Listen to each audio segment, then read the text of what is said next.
Sabda TV. Bismillahirrahmanirrahim. Assalamualaikum warahmatullahi wabarakatuh.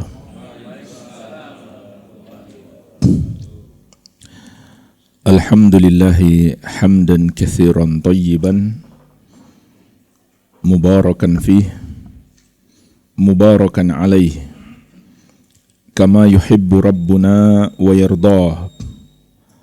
Wa ashhadu an la ilaha illallah wahdahu la syarika lah wa ashhadu anna Muhammadan abduhu wa rasuluh sallallahu alaihi wa ala alihi wa sahabatihi ajma'in wa man tabi'ahum bi ihsanin ila yaumiddin, amma ba'd.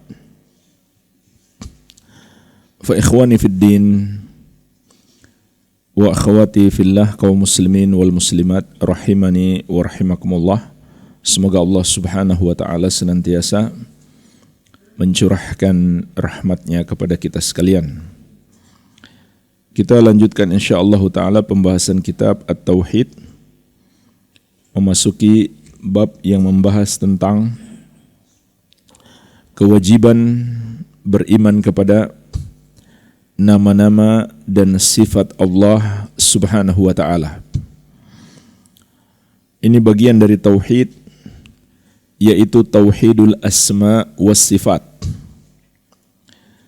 Penulis rahimahullahu ta'ala menyebutkan babu qaulillahi ta'ala, bab tentang firman Allah Subhanahu wa ta'ala, yaitu surat Al-A'raf ayat 180. Walillahil asma'ul husna fad'uuhu biha. Bab yang keberapa itu? 51 ya. Baik. Di kitab aslinya penulis rahimahullah menyebutkan bab tentang firman Allah Subhanahu wa taala, walillahil asma'ul husna fad'uuhu biha. Dan hanya milik Allah nama-nama yang maha indah, maka berdoalah dengannya, dengan menyebut nama-nama Allah tersebut. وَذَرُوا الَّذِينَ يُلْحِدُونَ فِي أَسْمَائِهِ. Dan tinggalkanlah orang-orang yang melakukan ilhad atau penyimpangan di dalam nama-nama Allah tersebut. Sayujzauna ma kanu ya'malun. Maka mereka akan mendapatkan balasan terhadap apa yang mereka kerjakan. Surat Al-A'raf ayat 180. Jemaah sekalian, di dalam ayat yang mulia ini Allah Subhanahu wa ta'ala mengabarkan kepada kita bahwa Dia memiliki al-asma'ul husna, nama-nama yang husna, yaitu yang maha indah, yang maha sempurna, yang maha baik. Dan susunan ayat ini dalam bentuk taqdimul khabar. Dalam bahasa Arab disebutkan bahwa khabarnya disebutkan lebih dulu daripada mubtada'nya, sehingga dia memiliki makna yang lebih khusus, yaitu yufidul hasar, memberi makna pembatasan.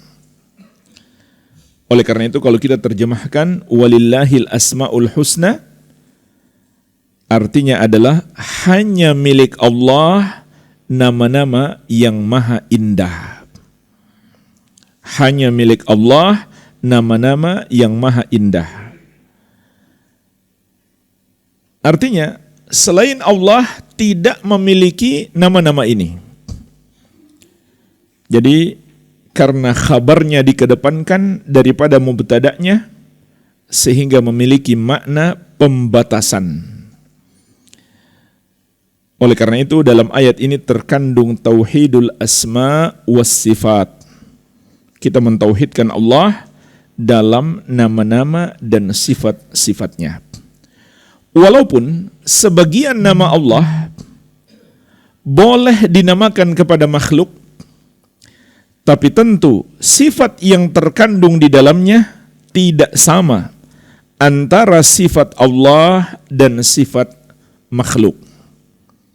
Jadi jamaah sekalian, di antara konsekuensi keimanan terhadap nama-nama Allah adalah mengimani sifat-sifat Allah yang terkandung di dalamnya.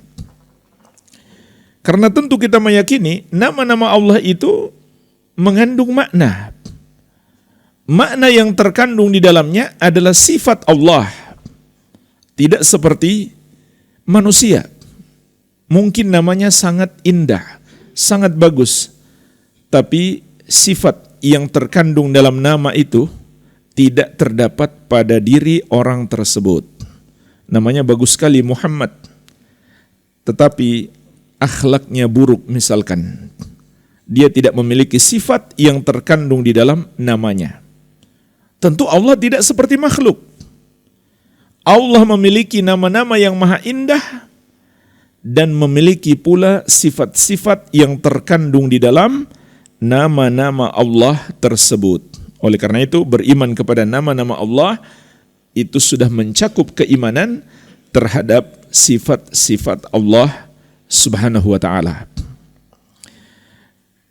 Dan ulama menjelaskan di antara kaidah penting dalam beriman kepada nama dan sifat Allah adalah kita imani setiap nama Allah pastilah mengandung sifat Allah. Tapi tidak sebaliknya, tidak setiap sifat Allah berarti itu nama Allah. Ya, seperti sifat Allah mengazab atau membalas orang-orang yang berbuat dosa. Tapi Allah tidak punya nama yang maha mengazab.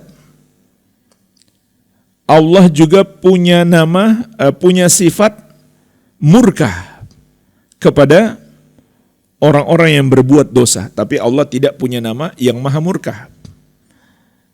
Jadi belum tentu itu sifat Allah kemudian menjadi nama Allah.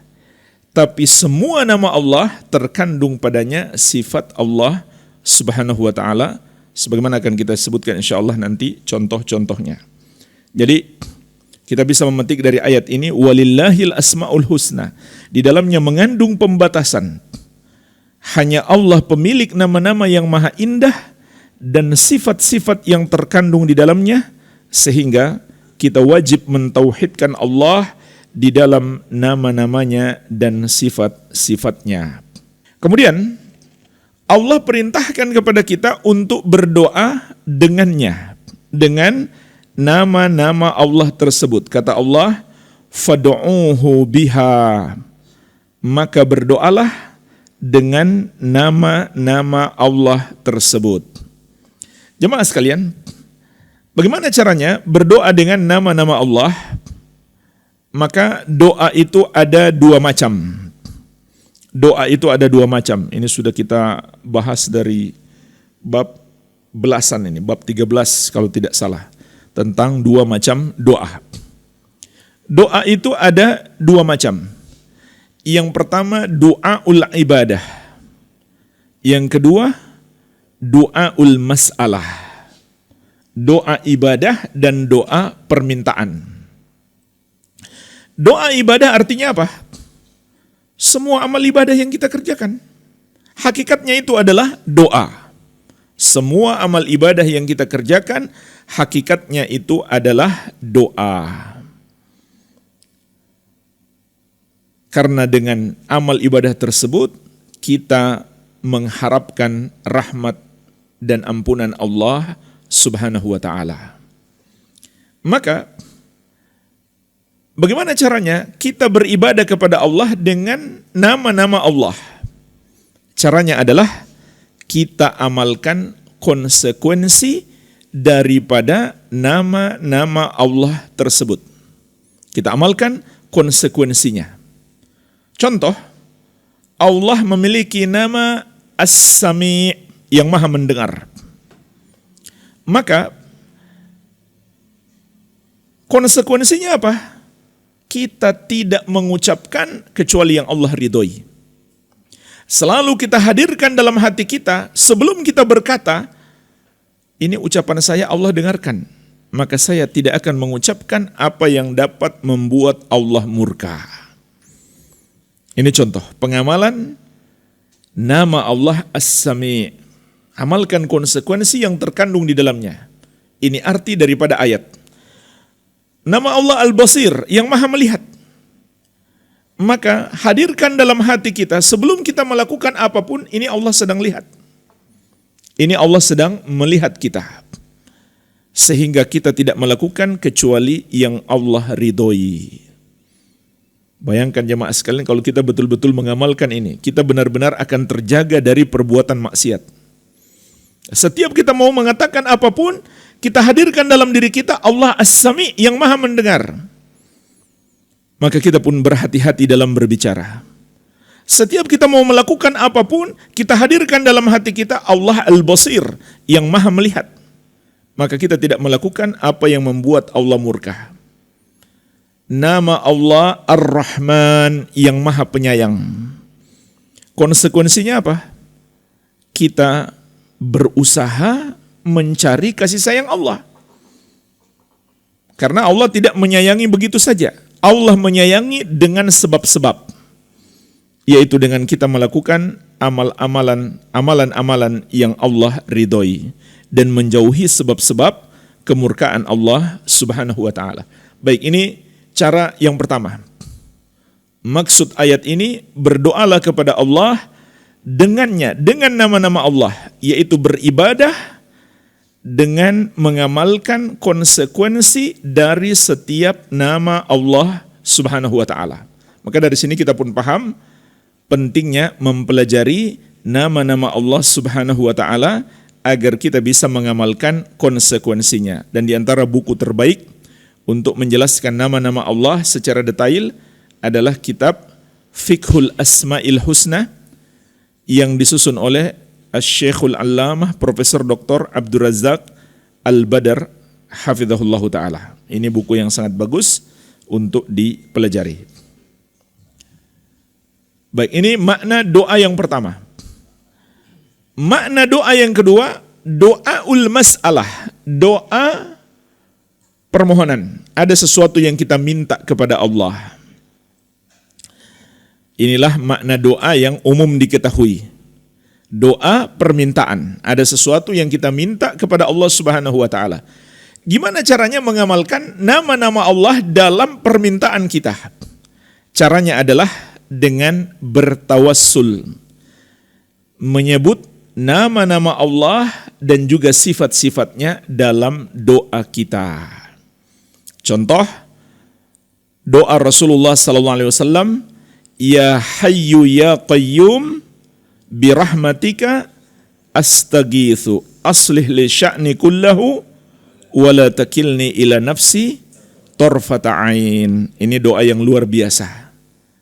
Ya Hayyu Ya Qayyum, dengan rahmatmu aku mohon pertolongan.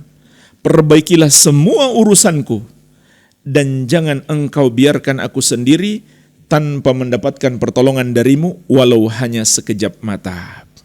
Perhatikanlah jemaah sekalian, Rasulullah SAW bertawassul dalam doa ini dengan dua nama Allah dan satu sifat Allah. Yang pertama nama Allah Al-Hayyu, yang kedua Al-Qayyum.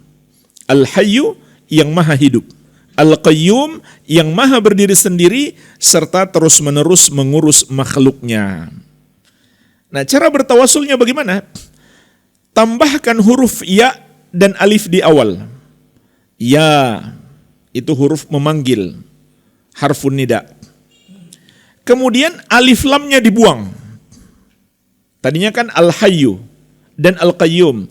Maka alif lamnya dibuang, tinggal Hayyu. Ya Hayyu, Ya Qayyum. Nah, praktekkan ini kepada semua nama-nama Allah. Ar-Rahman. Tambahkan ya dan alif, kemudian alif lamnya dibuang menjadi ya Rahman dan seterusnya. Kemudian beliau bertawassul dengan satu sifat Allah, yaitu sifat rahmat, kasih sayang Allah, dengan menambahkan huruf ba di awal. Birahmatika, dengan sifat rahmatmu. Jadi bertawassul dengan sifat Allah, tambahkan huruf ba. Bisa juga kita mengatakan bikuwatika, dengan kekuatanmu. Nah, demikian seterusnya. Jadi ini cara bertawassul dengan menyebut nama-nama dan sifat Allah Subhanahu wa ta'ala.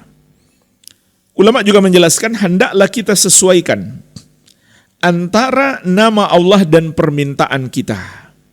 Kalau kita minta rezeki, maka panggil Allah dengan ya Razzaq. Ya Razzaq, alif lamnya dihilangkan. Ya Razzaq. Kalau sudah kemasukan ya dan alif, huruf memanggil, semua kata alif lam, semua huruf alif lam itu dihilangkan kecuali pada nama Allah.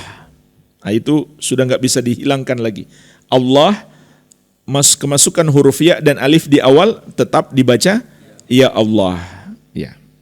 Baik, ini cara yang kedua dalam bertawassul atau dalam berdoa dengan nama-nama Allah Subhanahu wa ta'ala, yaitu dengan cara bertawassul, menyebut nama-nama Allah tersebut.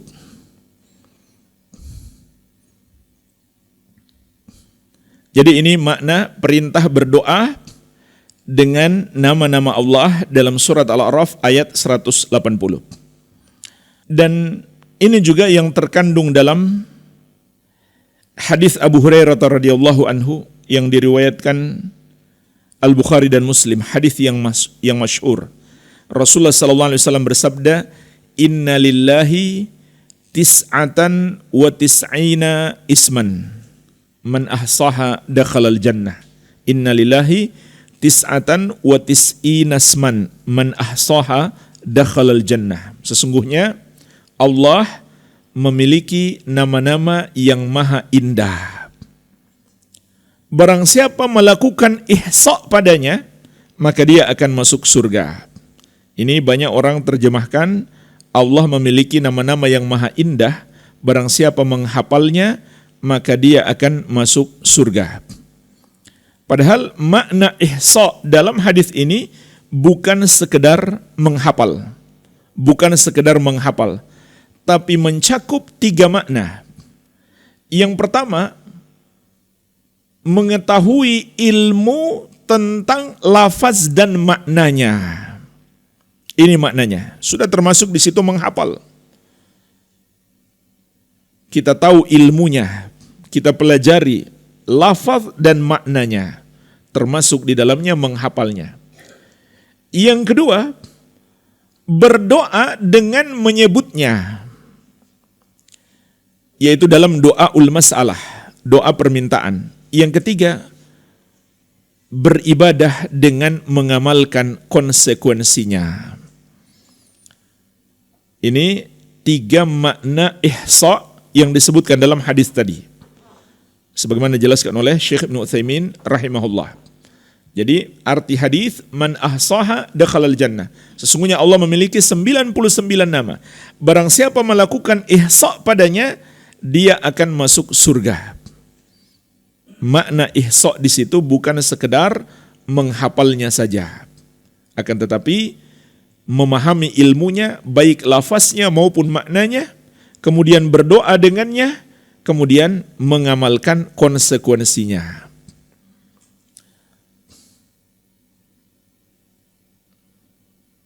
Karena diterjemahkan cukup menghafal masuk surga, banyak orang kemudian menghafalkan padahal dia tidak tahu artinya. Tidak pula dia berdoa dengannya, tidak pula dia amalkan konsekuensinya. Ada pula yang mengamalkannya dengan cara yang salah, seperti hanya menyebut 1 atau 2 nama Allah Subhanahu wa ta'ala tersebut. Seperti dia katanya pingin jadi kuat, maka dia amalkan nama Allah Al-Qawi yang maha kuat. Gimana caranya dia amalkan? Dia sebut sebanyak-banyaknya. Al-Qawi, Al-Qawi, Al-Qawi, Al-Qawi.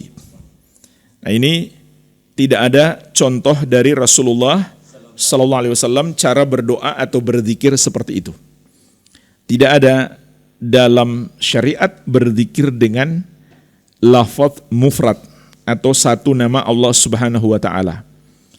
Yang ada adalah zikir-zikir yang mengandung pujian kepada Allah, pengagungan kepadanya, pensucian terhadapnya. Seperti alhamdulillah, Allahu akbar, subhanallah dan lain-lain. Tidak ada zikir yang hanya menyebut nama Allah saja, Allah, Allah, Allah, Allah, Ar-Rahman, Ar-Rahman, Ar-Rahman, Ar-Rahman, itu tidak ada. Tidak dicontohkan oleh Rasulullah sallallahu alaihi wasallam, tidak pula oleh para sahabat radhiyallahu taala anhum ajmain. Kemudian Allah Subhanahu wa taala mengingatkan kita akan adanya orang-orang yang melakukan ilhad di dalam nama-nama Allah. Ilhad itu artinya penyimpangan. Secara bahasa artinya adalah al-mail, kecondongan. Sehingga maknanya condong kepada penyimpangan, meninggalkan kebenaran. Kata Allah, وَذَرُوا الَّذِينَ يُلْحِدُونَ فِي أَسْمَائِهِ. Dan tinggalkanlah orang-orang yang melakukan ilhad, penyimpangan terhadap nama-nama Allah Subhanahu wa taala tersebut. Lalu apa arti ilhad jemaah sekalian? Di sini penulis rahimahullah menyebutkan penukilan dua penukilan dari ulama salaf. Beliau mengatakan, Dzakar Ibnu Abi Hatim an Ibni Abbasin. Imam Ibnu Abi Hatim menyebutkan dari sahabat yang mulia Ibnu Abbas radhiyallahu taala anhuma. Yulhiduna fi asma'ihi yusyrikun. Mereka melakukan ilhad di dalam nama-nama Allah, artinya mereka berbuat syirik, mempersekutukan Allah di dalam nama-namanya. Mempersekutukan Allah di dalam nama-namanya. Contohnya gimana? Mempersekutukan Allah dalam nama-namanya. Menamakan Allah dengan satu nama yang bukan nama Allah, dan nama itu hanya pantas diberikan kepada makhluk. Seperti yang dilakukan oleh orang-orang Nasrani. Menamakan Allah dengan siapa? Bapak. Mereka namakan Allah dengan Bapak. Ini adalah kesyirikan mereka. Bukan sekedar kesyirikan mereka menyembah Nabi Isa alaihissalam atau mengatakan beliau adalah satu dari yang tiga. Syirik mereka juga dalam nama dan sifat Allah. Mereka namakan Allah dengan Bapa dan mereka sifatkan Allah punya anak. Wa anhu, juga dari Ibnu Abbas radhiyallahu anhuma, beliau mengatakan, termasuk makna ilhad, sammaulata minal ilah wal uzza minal aziz. Mereka namakan Lata itu dari kata al-ilah, dari nama Allah.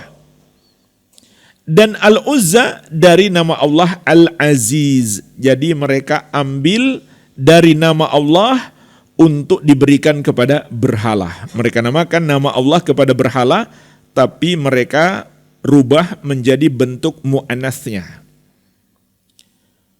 Wa anil A'mash, dan juga dari Al-A'mash, beliau mengatakan, yudkhiluna fiha ma laysa minha. Mereka masukkan dalam nama-nama Allah yang bukan bagian darinya. Ini juga termasuk ilhad, penyimpangan dalam nama-nama Allah, yaitu menamakan kepada Allah dengan nama yang tidak dia namakan untuk dirinya di dalam Al-Quran, tidak pula dalam hadis Rasulullah sallallahu alaihi wasallam. Jadi hati-hati jemaah sekalian. Barang siapa memberi nama kepada Allah atau memanggil Allah bukan dengan nama Allah yang terdapat dalam Al-Quran dan hadis, berarti dia telah melakukan penyimpangan di dalam nama-nama Allah tersebut. Kemudian Syekh Ibnu Utsaimin rahimahullah menyimpulkan bentuk ilhad, penyimpangan dalam nama-nama Allah Subhanahu wa taala semuanya ada 4. Ada 4 macam. Yang pertama adalah mengingkari nama Allah ataupun mengingkari sifat yang terkandung di dalamnya. Mengingkari nama Allah ataupun mengingkari sifat yang terkandung di dalamnya. Ini yang pertama. Yang pertama ini memiliki 2 bagian. Bagian yang pertama mengingkari nama Allah. Bagian yang kedua mengingkari sifat yang terkandung di dalamnya. Bagian yang pertama tidak pernah kita dengarkan seorang muslim melakukannya. Belum pernah kita dengarkan seorang muslim melakukannya. Tapi bagian yang kedua sangat banyak kaum muslimin yang melakukannya. Yaitu dia imani nama Allah tapi dia tidak imani sifat yang terkandung di dalamnya. Contoh, nama Allah Subhanahu wa taala Al-Ali, yang maha tinggi. Allah yang maha tinggi. Artinya Allah berada di atas segala sesuatu. Maka Allah memiliki sifat al-ulu, maha tinggi. Yaitu Allah berada di atas segala sesuatu. Makanya kita sebut Allah itu adalah Al-Ali, begitu pula Al-A'la. Ini 2 nama Allah yang artinya sama. Al-Ali dan Al-A'la, Allah yang maha tinggi. Maka kita jangan hanya mengimani nama Allah, tapi juga mengimani sifat yang terkandung di dalamnya, yaitu sifat al-ulu, sifat maha tinggi Allah. Maha tinggi itu berarti Allah berada di atas segala sesuatu. Kalau kita kembali kepada dalil, di atas segala sesuatu itu artinya di mana? Di atas arsy, dan arsy berada di atas langit yang ketujuh. Dan arsy adalah makhluk yang paling tinggi. Maka Allah Subhanahu wa taala istiwa di atasnya. Ar-Rahman 'alal arsy istawa. Allah yang Maha Penyayang istiwa di atas arsy.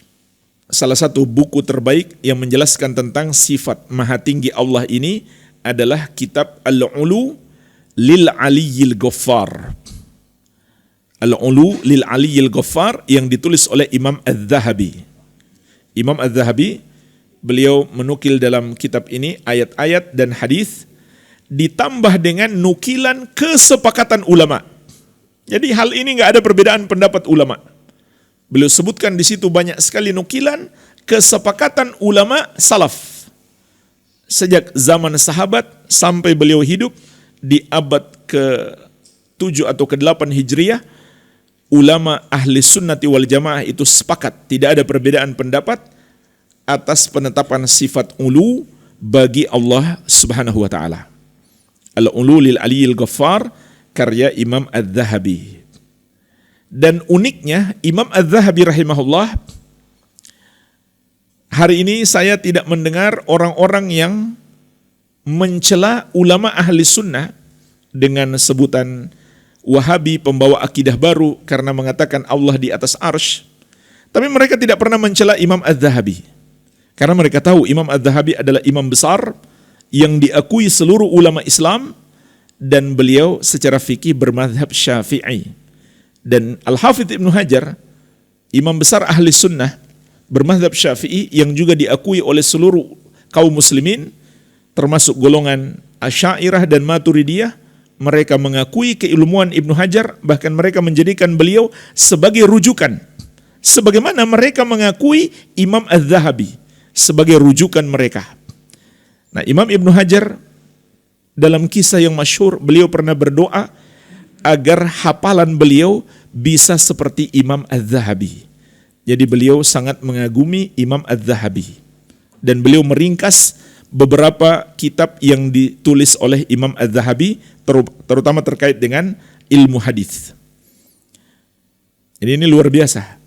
beliau mengumpulkan dalam kitab Al-Ulu nukilan-nukilan kesepakatan ulama bahwa Allah di atas segala sesuatu, artinya Allah di atas arsy dan seluruh makhluk ada di bawahnya.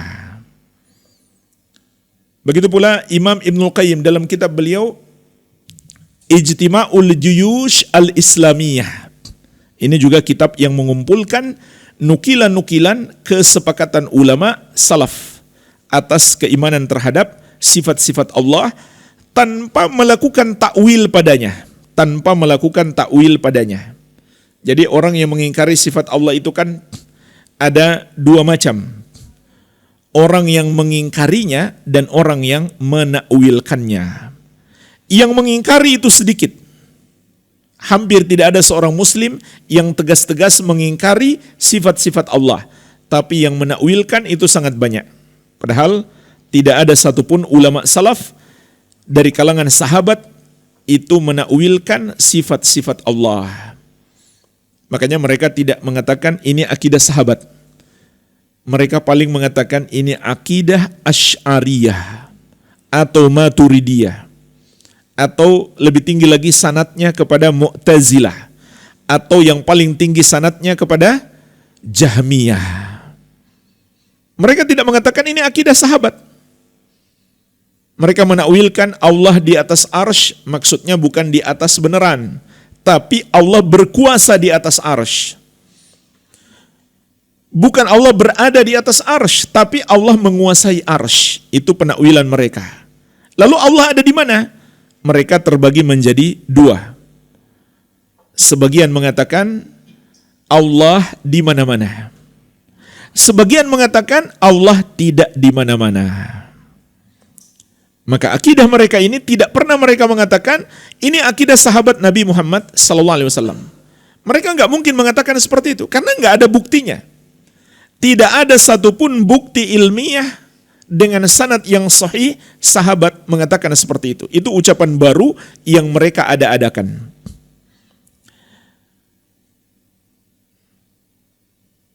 Padahal dari namanya saja sudah jelas Allah Maha Tinggi.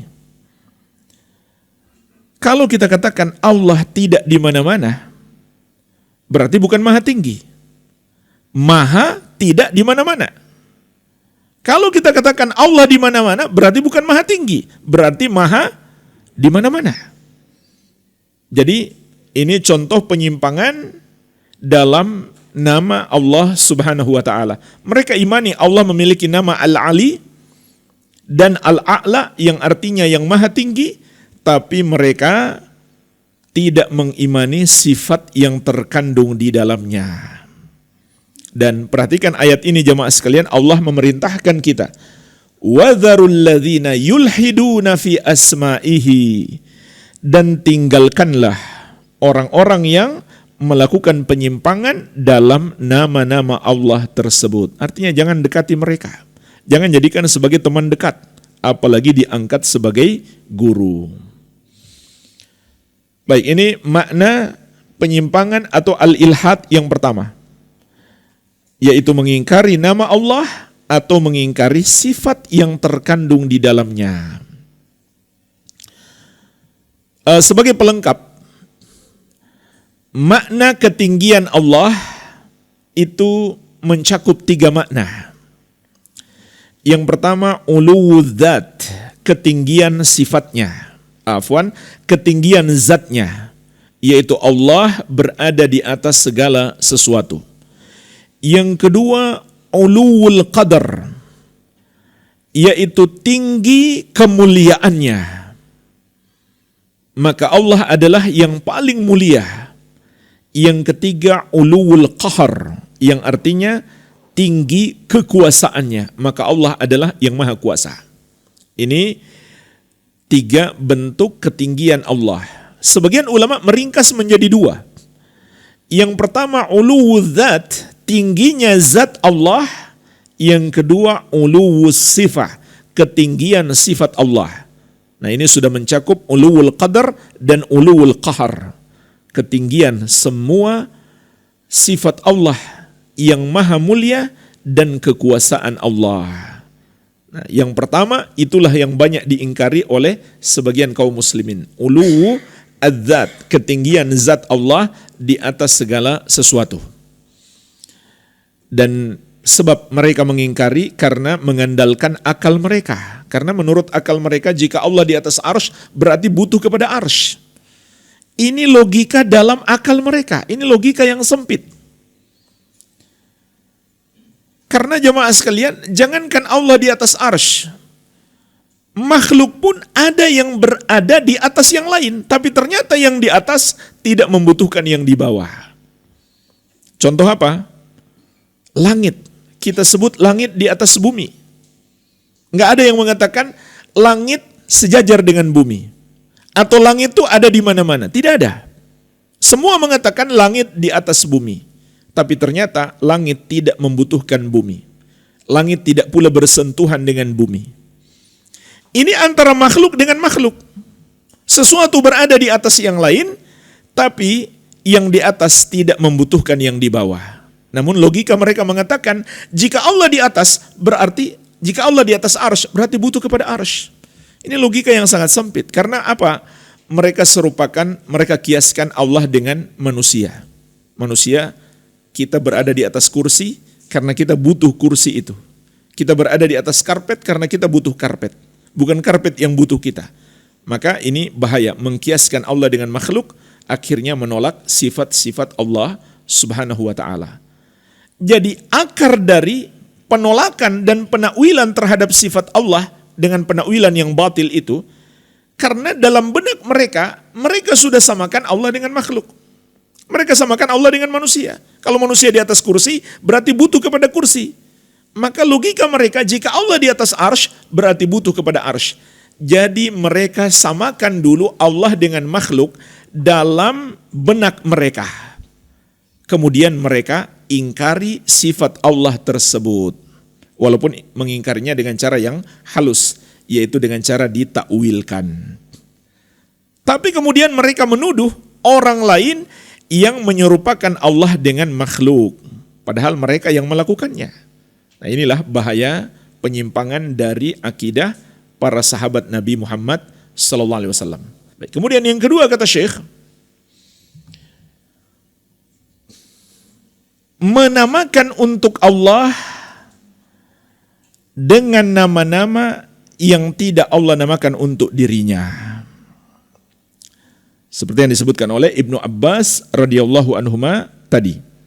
Termasuk ilhad adalah bukan Ibnu Abbas ya, tapi Al-A'mash. Seperti yang diriwayatkan dari Al-A'mash. Termasuk makna ilhad menambahkan untuk Allah nama-nama yang tidak Allah namakan untuk dirinya. Jadi hati-hati di sini. Jangan sampai kita namakan Allah dengan nama-nama yang tidak Allah namakan untuk dirinya. Ya termasuk itu, Allah Maha Keren. Ya. Allah adalah pelukis yang agung. Ada kan? Pelukismu agung. Ya. Enggak boleh. Walaupun itu hanya bahasa sastra, bahasa syair, tetap enggak boleh. Kalau kita sudah bicara tentang Allah, harus berdasarkan ilmu. Termasuk juga jemaah sekalian, nama-nama Allah yang ditetapkan dengan hadis-hadis yang dhaif. Maka itu juga bukan nama Allah. Karena bukan hadis sahih. Harus kita hindari. Seperti yang tercetak pada mushaf Al-Quran, ya, beberapa mushaf Al-Quran cetakan Indonesia. Itu kan ada nama Allah di bagian sampul dalam, di awal dan di akhir. Iya kan? Itu kita lihat di mushaf yang lama, nggak tahu cetakan-cetakan terbaru sekarang. Biasanya ada. Dan itu juga yang beredar, yang dijadikan nyanyian, yang ditempelkan menjadi kaligrafi, 99 nama Allah Azza wa Jalla. Akan tetapi hadisnya dhaif. Penetapan tentang 99 nama Allah yang beredar itu hadisnya dhaif. Walaupun mayoritas yang disebutkan di situ ada hadis lain yang sahih yang mendukungnya. Cuma ada 1-2 saja. Contohnya Al-Muntaqim. Al-Muntaqim bukan nama Allah, hanya ditetapkan berdasarkan hadis yang dhaif. Maka hati-hati. Baik, ini yang kedua. Kemudian yang ketiga, kata Syekh,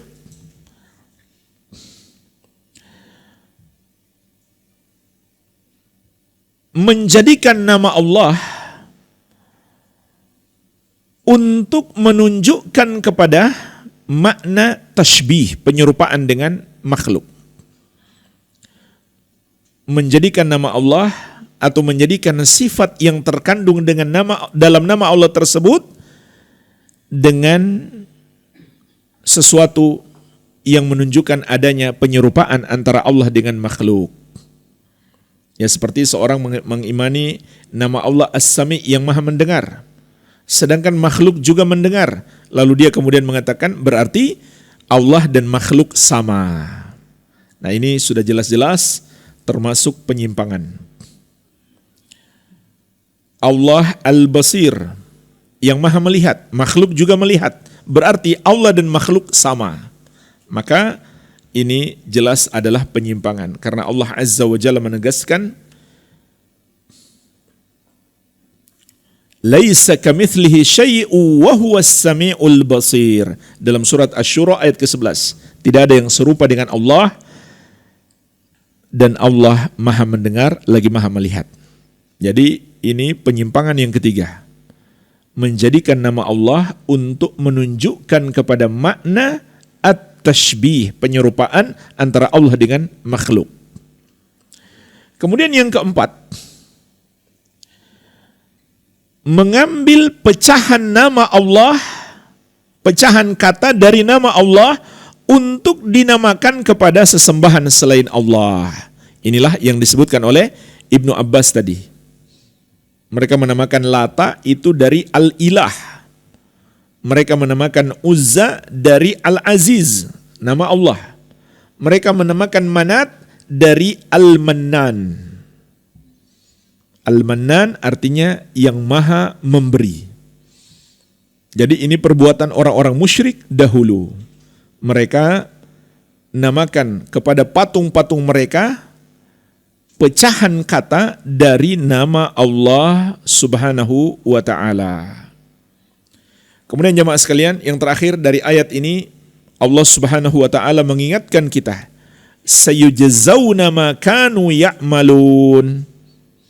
Mereka, orang-orang yang melakukan ilhad, penyimpangan dalam nama-nama Allah tersebut, akan mendapatkan hukuman atas perbuatan yang mereka lakukan. Jadi ini sebuah ancaman keras dari Allah Azza wa Jalla agar kita menghindari penyimpangan-penyimpangan dalam nama-nama Allah. Dan sudah kita contohkan 4 bentuk penyimpangan terhadap nama-nama Allah Subhanahu wa ta'ala tersebut. Barang siapa menghindari, menjauhi 4 penyimpangan ini, maka dia termasuk orang yang mengamalkan tauhidul asma was sifat. Walhamdulillah, ini yang bisa kita bahas. Semoga bermanfaat. Lebih dan kurangnya saya mohon maaf. Wabillahi taufik. Subhanakallahumma wa bihamdika asyhadu an la ilaha illa anta astaghfiruka wa atubu ilaik. Wa sallallahu ala nabiyyina Muhammadin wa alihi wasallam. Walhamdulillahi rabbil alamin. Wassalamu alaikum warahmatullahi wabarakatuh.